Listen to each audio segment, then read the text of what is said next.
त्याच्यातल्या ज्या अटी तुम्ही 4 अटी या काढल्या होत्या त्या अटी परत आणण्यात यावा, जेणेकरून शेतकऱ्यांना फायदा होईल आणि 1 रुपयामध्ये विमा देण्यात यावा, अशा आमच्या सगळ्या मागण्या आहेत.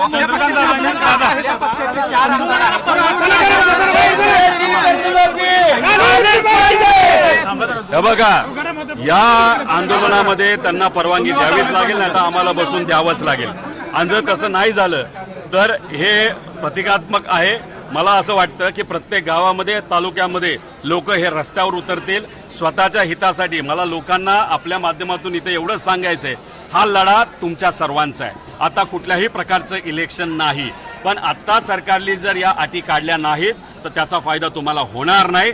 पुढच्या वर्षभरात पाऊस येणार नाही हे सरकारच सांगते आणि तुम्हालाही अंदाज त्या ठिकाणी येणारं पीक आपल्या हातात येणार नाही. त्यामुळे लढण्याची हीच ती वेळ. आणि आज जर आपण लढलो नाही तर उद्या जाऊन तुमची मुलं शाळेत असतील तर फी देता येणार नाही, बऱ्याच अडचणी आपल्यावर येणार आहेत. त्यामुळे या लढ्यामध्ये तुम्ही सुद्धा अराजकीय पद्धतीने सामील व्हा. आपापल्या गावामध्ये, आपापल्या तालुक्यामध्ये, आपापल्या जिल्ह्यामध्ये स्वतःसाठी सिस्टमच्या विरोधात, सरकारच्या विरोधात या जाचकाठी काढण्यासाठी हा लढा तुम्हाला सुद्धा लढावा लागेल. आम्ही या पवित्र ठिकाणी लढत आहोत. तुम्ही तुमच्या गावात लढला तरी मला असं वाटतं की याला पुढच्या काही दिवसामध्ये यश आल्याशिवाय राहणार नाही. किंवा इतर जे नेते आहेत त्यांनी ज्या पद्धतीने विरोध केलेला आहे, ज्या पद्धतीने टीका करतायत, चंद्रकांत पाटील असतील, जयकुमार गोरे असतील, यांनी जी टीका केली याच्याकडे बसतात स्टंटबाजी आणि नौटंकी असं नाव दिलेलं आहे. बघा, मला त्यांना एवढंच सांगायचंय की लातूरला एका शेतकऱ्याला बैल नसल्यामुळे स्वतःच्या पत्नीला झुंपावं लागलं त्या ह्याला नांगराला.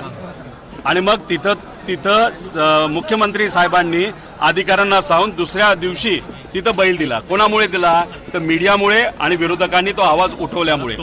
तो बैल जो दिला तो आजारी दिला. म्हणजे आजारी बैल तुम्ही दिला, म्हणजे द्यायचं म्हणून दिलं, तसा आजारी बैल तिथं दिला. आणि त्या आजारी बैलाला नीट करण्यासाठी तिथं तुम्हाला आता त्या शेतकऱ्याला स्वतःच्या खिशातून पैसे द्यावं लागतं. तशीच ही कर्जमाफी आजारी आहे.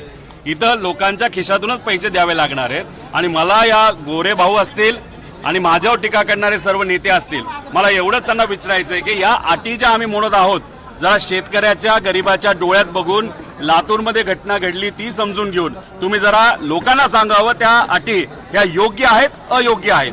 याच्यात आम्ही मानतो कोणाला तर एक तर तिथं आमचे भरणे भाऊ आहेत, ते कृषी मंत्री आहेत.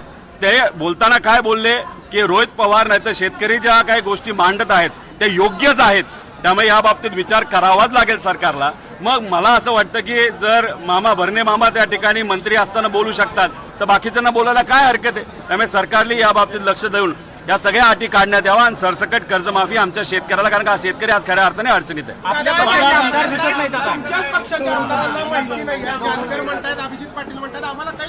तुम्हाला एक सांगतो, मी माझ्या घरच्यांना सुद्धा सांगितलं नाही मी आंदोलन करतोय.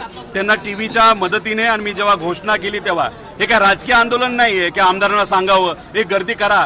जे लोक आलेत ते स्वतःहून आलेले आहेत. आम्हाला इथं कुठे राजकारण त्या ठिकाणी करायचं नाही. त्यामुळे ज्यांना कोणाला वाटत असेल आम्हाला सांगितलं नाही, एक तर आम्ही कोणाला सांगितलेलं नाही.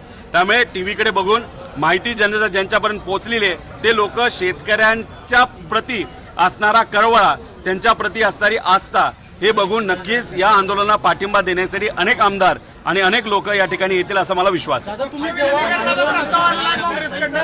काँग्रेसकडनं पक्ष विलीनीकरणाचा प्रस्ताव पुढे येतोय, त्याबाबत वरिष्ठ लेवलवर चर्चा होईल असं म्हटलं. माझं एवढंच म्हणणं आहे, कर्ज माफीच्या बाबतीत जे काही विलिनीकरण तुम्हाला या सरकारला करायचंय ते तुम्ही करावं आणि सरसकट कर्जमाफी द्यावी. राजकीय प्रश्न पुढच्या काही दिवसांनंतर त्याच्यावर नक्कीच मी बोलेन.